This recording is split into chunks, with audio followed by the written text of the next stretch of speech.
Miratohen 10 zonat për kultivimin e kanabisit mjekësor. Këshilli i Ministrave ka miratuar vendimin për përcaktimin e zonave ku do të kultivohet kanabisi mjekësor.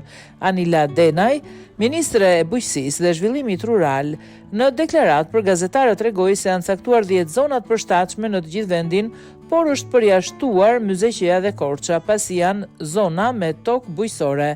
Janë 10 zona kadastrale që janë përcaktuar në bazë të studimit dhe janë të mirë përcaktuara dhe njëkohësisht në të gjithë bashkërendimin e veprimeve. Besoj që të gjithë udhëzuesit do të përcaktojnë më së miri se si do të vijojë procesi. Janë në të gjithë Shqipërinë, por ka një kriter të domosdoshëm. Janë të përjashtuara të gjitha zonat me intensitet të lartë bujqësor. Janë zona bujqësore që janë jashtë vëmendjes së zhvillimit aktual të bujqësisë intensive dhe me një distancë nga shkollat, vendet e banuara dhe gati 3 kilometra në distancë ku bletaria sot zhvillohet, ka thënë Denaj.